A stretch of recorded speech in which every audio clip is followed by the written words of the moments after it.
Once, in the heart of the African savannah, there lived a jackal who felt deeply unhappy. He spent his days wandering the dry plains, his head low and his spirit heavy.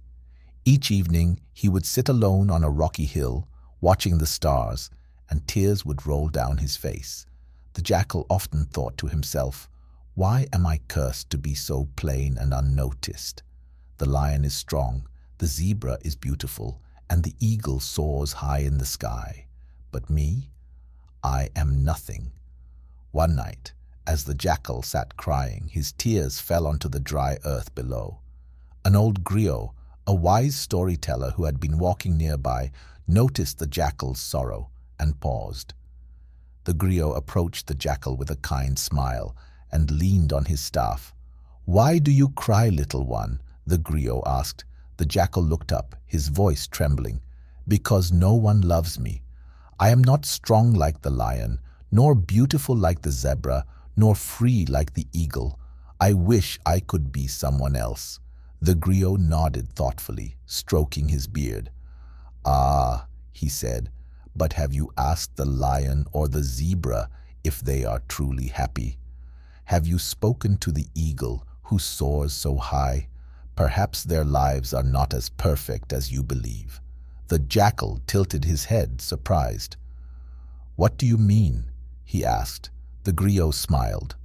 "Go, little jackal, seek their wisdom. You may be surprised by what you learn."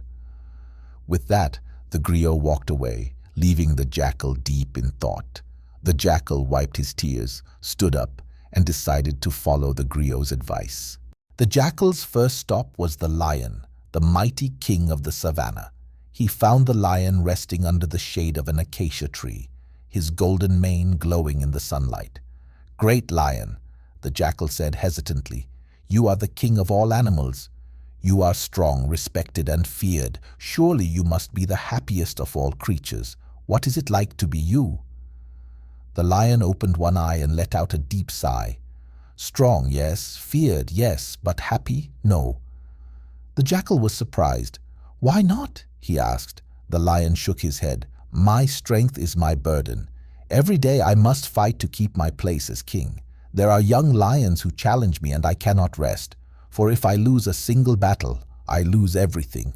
I envy the zebra who lives peacefully in the safety of the herd." The jackal tilted his head, puzzled by the lion's response. He thanked the lion and set off to find the zebra. Next, the jackal went to the zebra, whose striking stripes and graceful movements were admired by all. He found a herd of zebras grazing peacefully in a lush field, their coats shimmering in the sunlight. "Beautiful zebra," the jackal said, "your stripes are the envy of all. Surely you must be the happiest of creatures."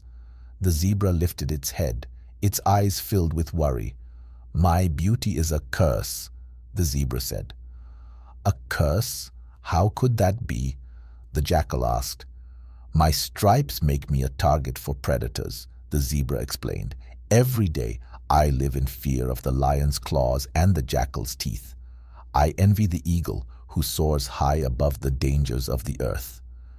The jackal frowned, surprised by the zebra's fear. He thanked the zebra and set off to find the eagle. The jackal's final stop was the eagle, whose powerful wings carried it far above the world. He found the eagle perched on the edge of a high cliff, its sharp eyes scanning the savannah below. "Majestic eagle," the jackal said, "you fly above the world, free and untouchable. Surely you must be the happiest of all creatures." The eagle tilted its head and paused for a moment before answering. "Free, perhaps, but happy, no." "Why not?" the jackal asked, confused. "My freedom is lonely," the eagle said. "Up here I have no one to share my life with. The skies are vast and the winds are cold. I envy you, jackal, for you roam the earth with your kind, surrounded by family and friends." The jackal's eyes widened in shock. "You envy me?" he asked. The eagle nodded. "Yes, you may not realize it, but you have something I do not. Community, companionship.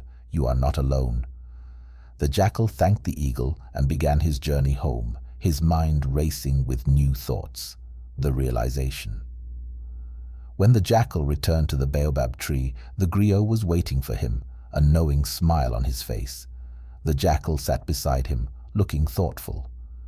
"I spoke to the lion, the zebra, and the eagle," the jackal said.